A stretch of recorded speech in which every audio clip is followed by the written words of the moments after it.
Hello, welcome to Culinari. I'm Ari, and I know you're wondering, Ari, why do you look like royalty right now? Well, I thought of a game, and today we're going to play a game called Disney Num Nums. I didn't think of the name. Oh no. This whole week, I have been kind of like forcing myself to get creative with vegan food because even though I made a video last time about salads, like that's not all vegan food is. It can be fun, it can be delicious, it can even be gourmet. And so like I'm gonna try to force myself to be more creative with like the different flavors, different cultures, different plating styles, and really make this like an experience, kind of like a fine dining experience, but with vegan food. I have this random Disney character generator here. I'm gonna generate 3 different characters. Ooh, the first one is Belle from Beauty and the Beast. Second one is Nani from Lilo and Stitch. And the other one is Pete from Mickey Mouse Clubhouse.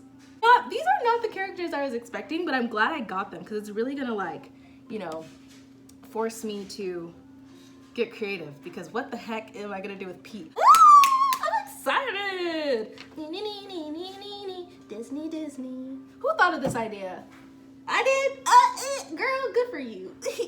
Okay, here we go. Oh my god. So this one is definitely my favorite dish to make out of all 3 of them. As far as like the flavoring was so good, you guys. Like it's gonna sound very foreign because it is. It's not based in America. It was based in Europe. So I had to use like these foreign flavors and all of that, and it tasted so well together.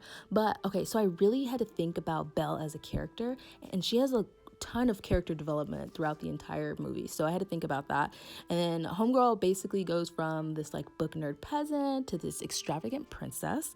So I was like, okay, first of all, this is based in France, and then her main colors are brown, gold, yellow, and then of course we have the red of the rose. So I really wanted to bring out those main colors.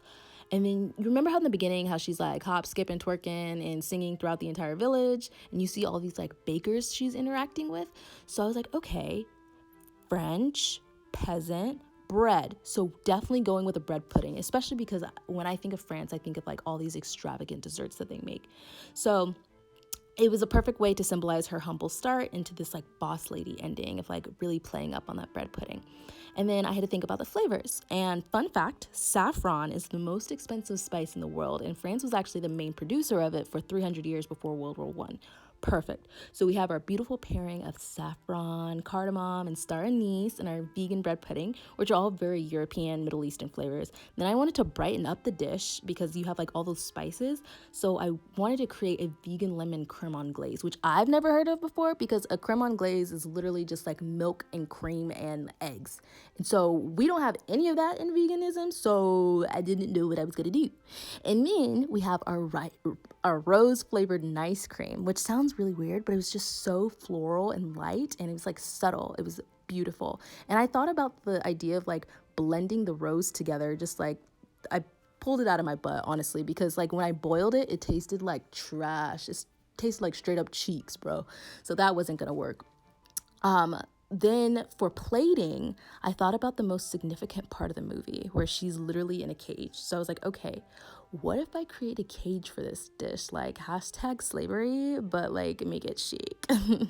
So the cage can double as like not only a symbol of her entrapment, but like also the bulbous bottom of her dress. So like it was so hard because obviously bread pudding becomes stable because of that egg, and it was just this is a difficult dessert to make, but it came out really well. And look how cute my little quenelle was. So we have the cage, and then I pour that beautiful lemon creme anglaise over it, and then voila, look, Lilo and Stitch. I love this movie. Okay, so of course I had to do Hawaiian, but I couldn't just like do some random Hawaiian dish and not actually connect it to Nani, which was kind of hard because Homegirl's literally in like 3 scenes and then she's done. So the first scene that came to my head was like Homegirl being a mess, and like when Cobra Bubbles comes and she has like all this stuff on the stove and it's just like boiling over. So I'm like, okay, what's a dish that I can just leave on the stove and it gives off like that smoky hint that I want?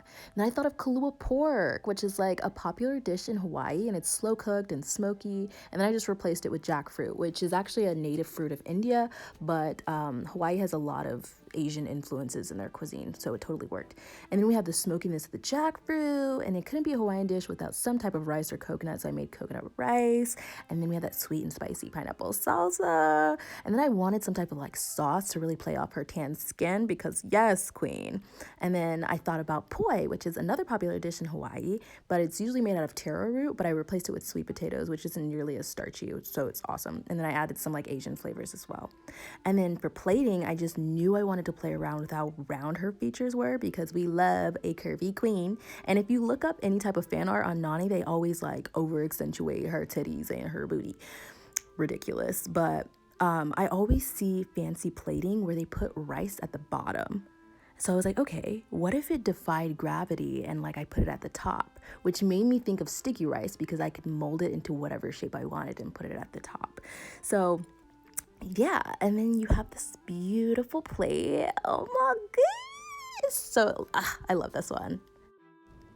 Frickin' Pete. So I didn't know really where to go with this because I don't spend my time watching Mickey Mouse Clubhouse to really understand what he does as a character. I know he's the main bad guy, but like, I mean, how bad can you actually be for a show that's for 2-year-olds? You know, he's probably just like, you know, stealing people's milk cartons and crap. But anywho, the main colors he wears are blue and black. So I was like, okay, well, I'm not going to do blueberries because he's a bad guy. So I think more of like spicy, kind of earthy flavors. So I knew I wanted to do something with black beans, but I didn't want to do like just an easy like Latin spice of like jalapenos and stuff because that'd be like a throwaway. So I wanted to use more of like Middle Eastern, West African type flavors with turmeric and cumin. And I really had to think like what cuisine uses black beans and the spices that I want. And then I remembered Peru has a huge West African influence because like this whole slavery thing in 1532, but whatever. Not to just throw away slavery like that. Ooh, girl. Ooh. But so I wanted the smokiness of like the black beans and then also like the onions. And so for plating, I really wanted to play off like his little tummy that he has because he's very round. These are very round characters, so that's why you see a lot of like circular stuff. But I wanted the darkness of that dark kale, and then we have like black bean patties, which is very spicy. And then I know a lot of curries are coconut based, which is why I have like the sweetness of that coconut cream, and it all balanced really well. And then the texture of the roasted chickpeas. So we have like the Middle Eastern flair along with like the Latin flair, and it came out beautifully, and I love it.